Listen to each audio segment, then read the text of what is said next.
항상 시청해주셔서 진심으로 감사드립니다. 한강에서 사망한 채 발견된 곧 손정민 군과 당일 함께 있었던 봉석자 측의 입장 문구 관련해 송군에 붙인 소년씨가 거짓 입장권이라고 주장했다. A씨 측의 입장문에 나타난 시간보다 10분 먼저 귀가하는 등 사실과 다른 부분이 있다는 것이다. 19일 손씨 측에 따르면 손씨는 전날 자신의 블로그를 통해 A씨 측 입장문 일부의 사실관계가 맞지 않다고 주장했다. 손씨는 2시 측 입장문 중 A군과 A군의 아버지가 고인을 찾던 중 고인의 어머니가 A군의 어머니에게 경찰에 신고를 마쳤다. 이제 우리가 나왔으니 집에 돌아가시라 아구 문자를 주어 A군과 A군의 가족은 귀가함이라고 돼 있는 부분이 잘못됐다고 주장했다. 손씨는 KBS가 제공하고 있는 동영상을 보면 오전 5시 54분에 CCTV를 같이 쳐다보고 왼쪽으로 철수한다면서 거짓 입장문을 보고 할 수 없이 일부 공개한다고 했다.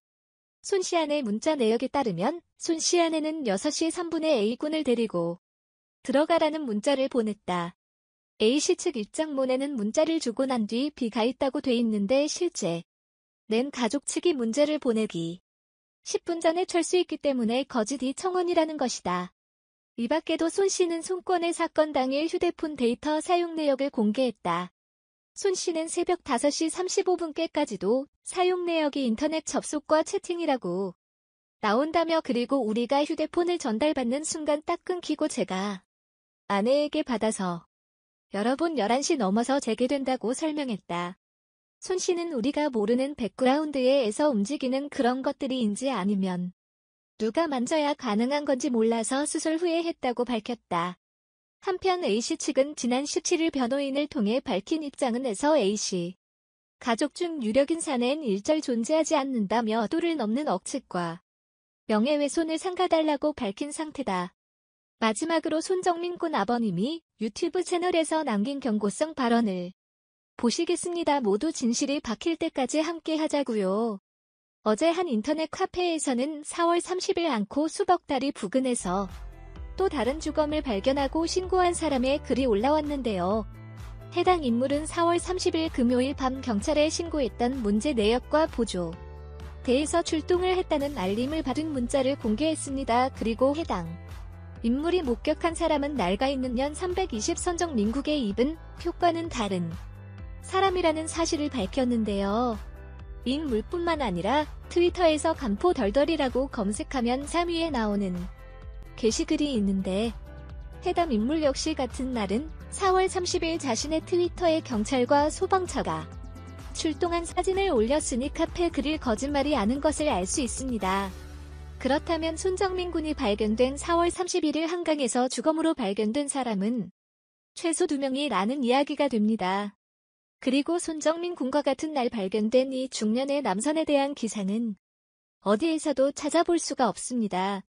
그렇기 때문에 이 감성이 언제 어디서 어떻게 한강에 빠지게 되었는지에 대한 정보를 알 수가 없는 상황인데요. 이야기를 다시 체험으로 들려서 어제 손정민 군 환경 입수를 목격했다는 7명의 낚시꾼이 등장했습니다. 그리고 이 목격자들은 새벽 시간 멀리 떨어져서 누군가 한강에 들어갔고 이후 마치 수영을 하는 모습으로 깊은 곳까지 들어가는 것을 봤다고 증언했습니다. 그런데 2시 18분 다른 목격자에게 찍힌 손정민 본 사진을 보면 낚시꾼 목격자들의 이야기대로 스스로 걸어 들어가 수영을 해서 한강 깊은 곳까지 갔다고 상상할 수 없는 상태입니다.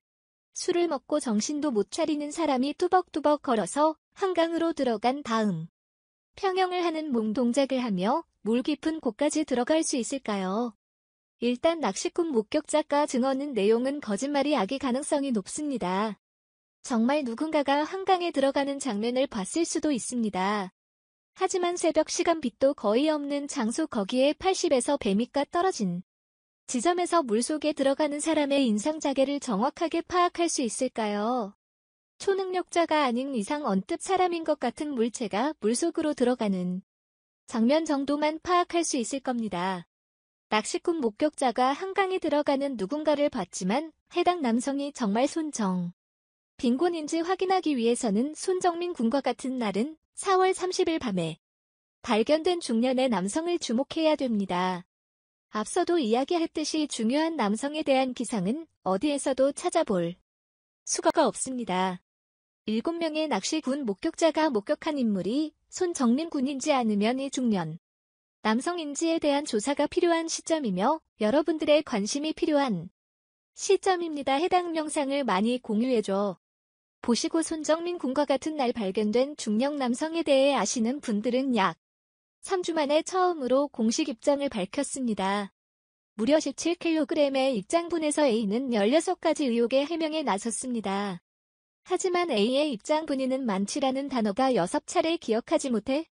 라는 언급은 10차례 나오며 그날의 상황에 대해 블랙아웃 상태로 제대로 기억하는 것이 별로 없다는 주장을 하고 있습니다. 다음은 변호사가 발표한 입상문 중 일부입니다. A콘이 당시 기억하는 것은 자신이 옆으로 누워있던 느낌, 나무를 손으로 잡았던 느낌, 고인을 깨우려고 했던 것 등 일부 단편적인 것들밖에 없으며 시간 순서는 명확히 기억하지 못하고 있음. 결국 A는 당시의 느낌만 기억할 뿐이지 교회는 시간 순서조차도 기억나지 않는다는 주장 중입니다.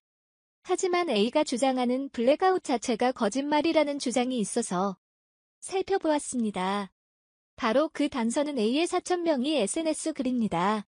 손 씨 실종 당일 4월 25일 새벽 4시 20분경 한강변에서 일행을 찾아다니던 목격자 B는 한강변 경사면을 위험하게 누워있는 A를 발견하고 깨운 후 대화까지 나눕니다. 그러나 A는 해당 사실을 경찰이나 손 씨 부모에게는 말하지 않았고 기억이 잘 나지 않는다로 일관했습니다.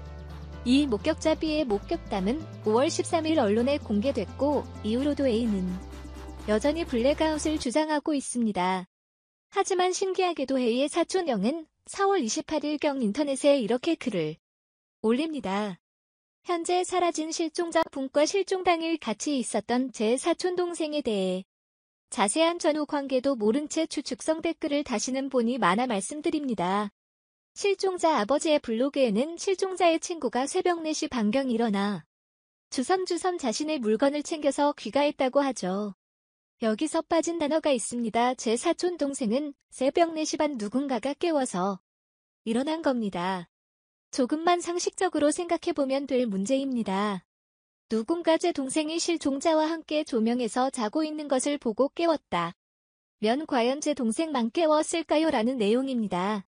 다시 설명하자면 4월 28일경에 A의 사촌형은 자고 있는 A를 누군가가 깨워주었고 주변에는 손 씨가 없었다며 A가 친구를 버려두고 온 게 아니라고 추정합니다. 소름이 끼칩니다. 이 글은 현재 A와 A의 변호사가 말하는 블랙아웃과 정면되지 됩니다.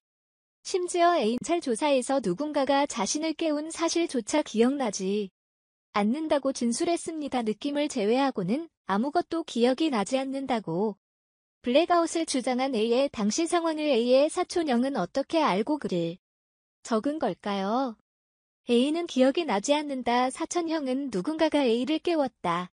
주변엔 손 씨가 없었다고 말하는데 별중 거짓말을 하는 사람은 누구일까요?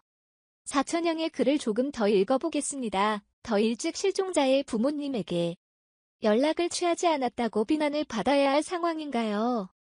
현재 친구를 잃고 심적으로 가장 힘들 제 사촌 동생에 대한 무분별한 비난 추측성 댓글 등을 자제해 주시기 바랍니다. 이때 손 씨는 실종 상태였습니다. 하지만 A는 손 씨의 실종 수색에 적극적으로 참여하지 않았습니다. 실종 수색을 위해 이뤄진 경찰의 한강공원 현장 검증에 A는 나오지 않았습니다. 친구를 찾는 일을 적극적으로 나서지 않았던 A. 그런데 A의 사촌형은 SNS에 손 씨를 잃었다고 표현하고 있습니다. 이 글에 대해 네티즌들은 사촌형이 잃고라는 표현을 쓰다니.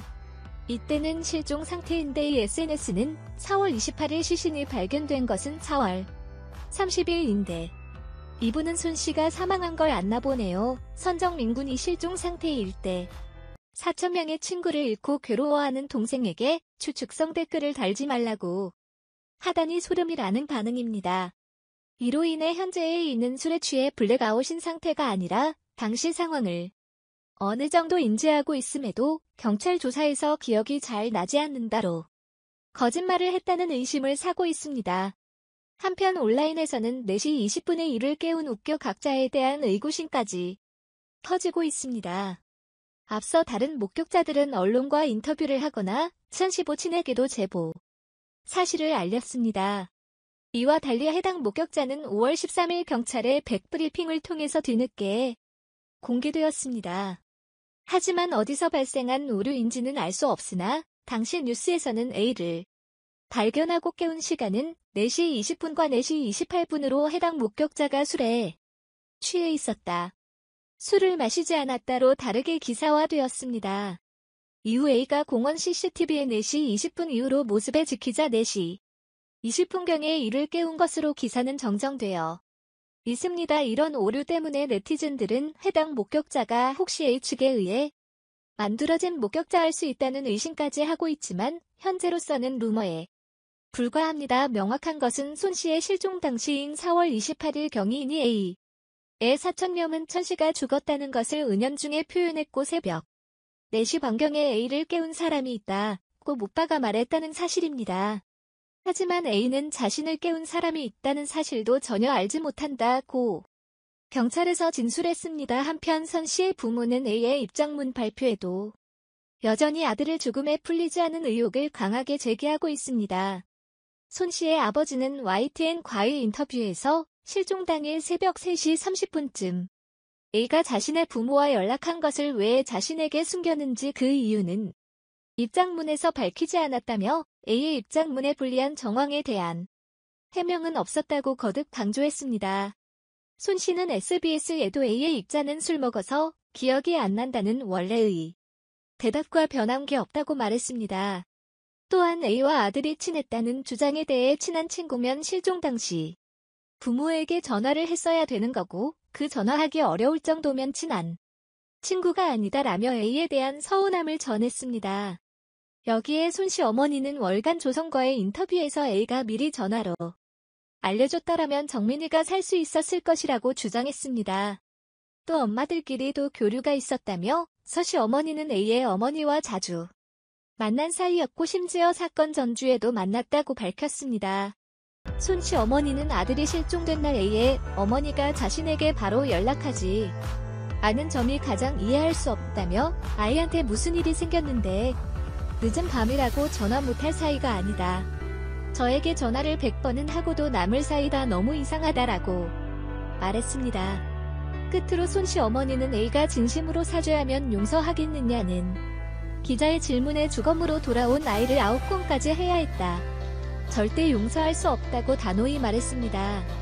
그러면서 우리에겐 정민이가 전부였는데 지금은 진상을 밝히지 않은 목적이 있지만 우리가 원하는 팔을 얻고 난 후에 뭐로 살아야 할지 모르겠다고 현재 신경을 전했습니다. 그리고 떠난 아들에서도 꿈을 이루기 위해서 마음 놓고 놀지도 못하고 공부만 하다. 이제 뭔가 좀 알고 즐길 수 있는 시기가 왔는데 고생만 하다 간 것 같아.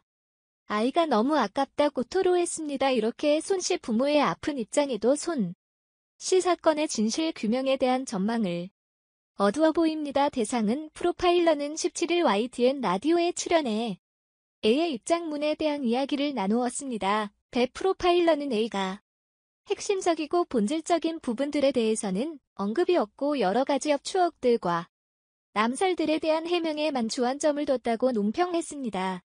그리고 손 씨의 사망 경위가 실족사로 결론할 것이라고 전망했습니다.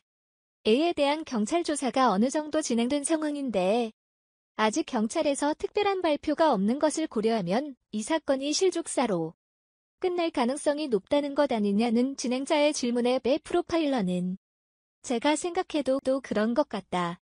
제 경험상 경찰은 이미 결론을 냈을 것이다며 결론은 나왔지만 발표 방식 등 여러 가지에 대해서 고민을 하고 있을 것이라고 추정했습니다. 하지만 여러 목격자들에 의해 술에 취해 꼼짝 못하고 누워있는 손정민 씨가 한강으로 실족해 사망했다는 것에 대해 선 씨의 부모가 납득할 수 있는 해명이 필요해 보입니다. 손 씨가 머물렀던 공원과 한강 사이에 풀숲이 있고 그 풀숲 밑에 돌무더기가 있는데 실족사라면 손 씨의 몸에는 돌무더기에 의해 상처가 있어야 합니다. 현재 구검 감정서는 공개되지 않고 있지만 경찰이 만약 실족사를 발표한다 선 씨의 몸에는 돌무더기에 의한 상처가 무수한 상태여야 할 것입니다. 하지만 경찰은 앞서 두개골 재편이 상처만 공개한 상태입니다. 그리고 블랙아웃을 조장하는 A의 기억을 사촌형이 알고 있는 것 또한 경찰은 조사해보아야 합니다. 그러니까 누군가가 자신을 깨운 사실을 기억하고 있다면 귀의 기억 저편에는 손 씨와 의 사라진 42분의 진실이 숨어 있을 것입니다.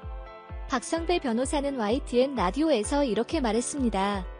현재 제기되고 있는 여러 의문점들은 합리적이고 유가적 입장에서는 충분히 제기할 수 있는 의문들이라고 생각합니다. 현재 대중은 무차별적인 마녀 사냥을 하는 것이 아니라 외아들을 잃은 부모의 심정을 하루아침에 가족을 잃은 아픔을 공감하고 있습니다. 동시에 경찰 수사에 또 천 씨 부모와 같은 의혹을 표현하고 있습니다. 이렇게 얘기를 하고 있습니다. 그렇다면 끝이 난 사이인데 그 문의를 왜 새벽에 정민 씨를 찾으러 한강까지 가면서 전화를 하지 않았을까요? 제가 가장 놀라고 이해할 수 없는 게 바로 그겁니다. A 엄마와 나 이한테 무슨 일이 생겼는데 늦은 밤이라고 전화 못할 사회가 아니니까요. 3시 반에 아이 전화를 받았으며 저에게는 전화를 100번. 구도 남을 사이에요. 너무 이상한 거죠. 그것도 실종 후 그 부부가 우리가 만났을 때 새벽 3시 37분에 A가 전화했단 얘기를 숨겼어요. 그때 연락만 있었어도 정민이가 살 수 있었을 거예요. 사이 부부는 손정민수의 아버님도 언론에 여러 차례 안타깝다고 얘기한 부분입니다. A씨 가족이 정리 치으면 얘기에 연락을 한 건 2시간 보였죠. 이렇게 진 기자가 질문을 하니까 4시 반에 A가 귀간 후에 자기들이 뛰어간 정도로 이상한 상황이라면 저한테 전화를 하면서 나오는 게 정상이죠. 자기들끼리 와서 이상 싶고 또 뭘 했을까요? 그 후에 우리한테 전했다는 것을 의심할 수밖에 없는 상황이에요. 그리고 이가 자체한다는 얘기가 있는데 이걸 물어보니까 자체 아니고 설해마을 아파트에 가족이 같이 살고 있다. 우리 집은 안 가지고 또 얘기가 왔다 갔다 하는 밤폰 아들 바로 옆이다. 이렇게 이제 자예씨 휴대폰만 찾아도 상당 부분 의문이 풀릴 텐데 이렇게 질문을 하니까 한강이 버리거나 잃어버렸을 거라 생각하지 않아요. 사진 보면 그렇게 야무지게 자기 짐 다 사고 갈 준비를 한 아이가 자기 휴대폰을 잃어버렸을까요? 3시 반에 자기 아빠한테 전화도 했는데요. 이렇게 대답했습니다. 자유의 인터뷰 간지 쭉 계속 진행되고 있는데 경제는 이제 HK의 권력기관 등 든든한 백투입 배경에 있다. 이런 이즈 세간의 의혹에 대해서 좀 질문을 했습니다. 그러니까 그런 얘기를 못 드렸다. 그냥 변호인이 의 아버지 작은 아버지와 친분이 있어서 사건에 맡고 있는 걸로 알고 있고